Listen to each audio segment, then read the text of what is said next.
Hello there. Today we're going to be looking at the most important and the most common chord sequence in popular music, the 12-bar blues. Now this particular sequence of chords you will hear absolutely everywhere, not just in blues music, but in rock, in pop, in folk, in all kinds of different genres. And in my opinion, you can't really call yourself a guitar player unless you know how to play a 12-bar blues.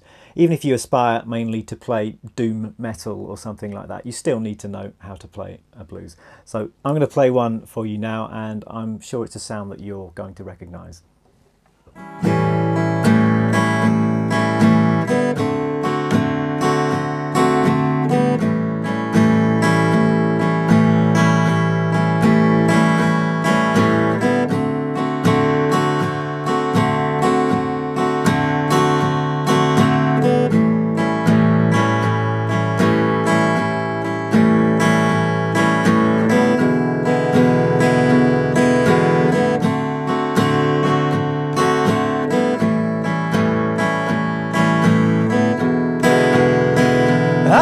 Down to the crossroads, fell down on my knees.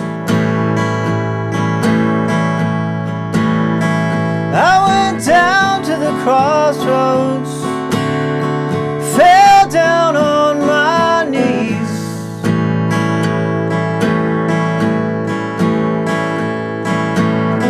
Asked the Lord above for mercy, take me if you please.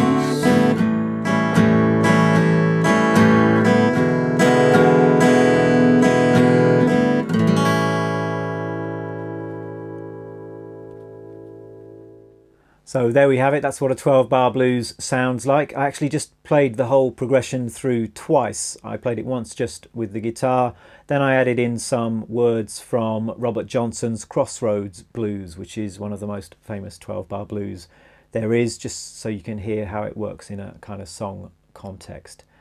Let me take you through the chords then. We're going to be learning a 12-bar blues in the key of A, meaning that an A type chord is going to be our starting and ending chord. And the chords we're going to be using, we need just 3 chords. They are A7, D7 and E7. And we're going to put them together in a particular fixed sequence. So keep things very simple with our right hand as usual, and then we'll add in a bit more of a blues feel later on, but let's just get the chords down to start with. So A7, we're going to have 1 bar of A7, so 4 counts, 3, 4. Then we're going to have 1 bar of D7.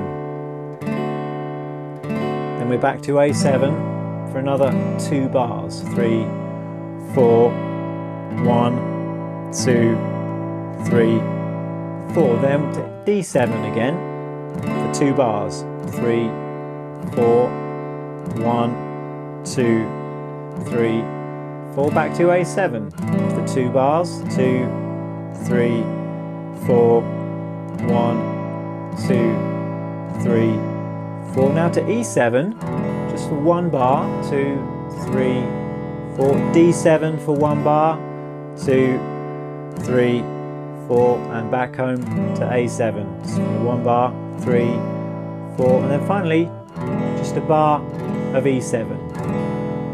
And that bar of E7 just takes the whole thing round, so you can start the sequence again, sometimes called the turnaround in the blues. So that's the basic chord sequence. I'm just going to go through that one more time just to make that absolutely clear, so maybe a bit faster. So A7 for a bar, D7, back to A7 for 2 bars, D7, 1, 2, 3, 4, A7,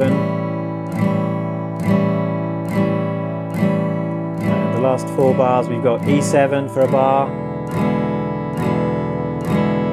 D7 for a bar, A7 for a bar, E7 for a bar. At which point you can either go round for another 12 bars, or you could just end on an A7 chord. So we have our basic 12-bar chord sequence in place. Now let's think about rhythm and think about our right hand. And I want you to do this to start with, just a very simple down-up strum on each beat. So we're going to be playing down, up, down, up, down, up, down, up, 1 and 2 and 3 and 4. And we'll take that through our chord sequence like this. 1 and 2 and 3 and 4 and 1 and 2 and 3 and 4 and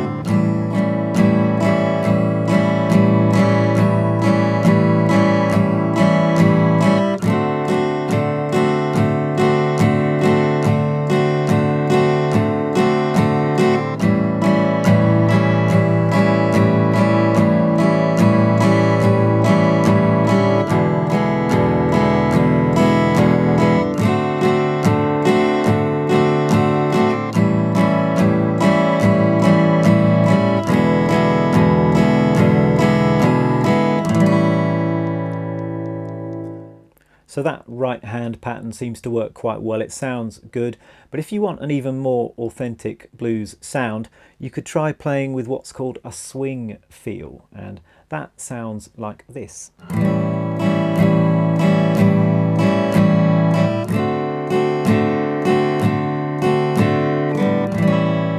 you can hear that's got much more of a bounce to it. Somehow sounds a lot more bluesy.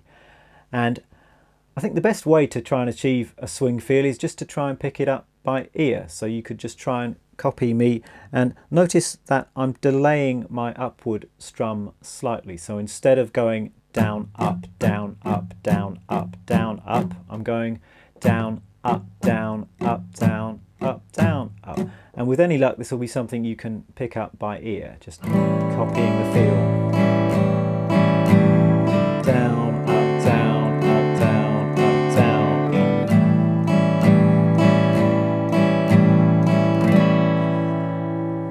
I'd also just like to go into it in a bit more depth, just so you can understand exactly what is meant by a swing feel. And if you can't quite get it by ear, then hopefully you'll be able to get it this way. So our first strum was based on the idea of dividing each beat up into 2 separate and equal parts. We just had 1 and 2 and 3 and 4 and 1 and 2 and 3 and 4 and. That's what's called a straight feel. When we've got a swing feel, we're going to divide each beat up into 3 sections, and we've got what's called a triplet. And often that is counted 1 triplet, 2 triplet, 3 triplet, 4 triplet. Now for that bluesy swing feel, we're going to be playing triplets, but we're going to miss out the middle note of each triplet. So we're just going to be playing on the beat, the 1, and then the let of triplet, as it were. Let me try and explain that a bit better. It's 1 triplet, 2 triplet, 3 triplet, 4 triplet. So we're not playing on the trip of triplet, we're going to leave that out, just on the beat and on the let. And that's going to give you that nice bouncy blues feel. Let's try and put this into practice. If we hold down an A7 chord, we'd be going 1 triplet, 2 triplet, 3 triplet, 4 triplet, 1 triplet, triplet, 3 triplet, 4 triplet. And this would be the way to practice it to start with. Just hold down 1 chord and try and feel those underlying triplet subdivisions, either feeling them in your head or saying 1 triplet, 2 triplet and so on out loud. You might feel a bit silly, but it's worth it just to try and establish this feel. And then 4 triplet, 1 triplet, 2 triplet, 3 triplet, 4 triplet. You should be able to get that nice swinging feel. Once you've got it, it should start to feel natural, and then you can dispense with all the counting stuff and just feel it.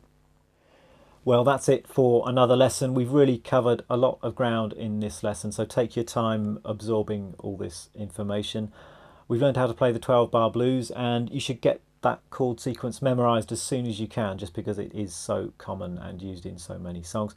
We've also learned about the swing feel, which again is a really, really important skill to have. So good luck with all this stuff, and I'll see you for another lesson soon.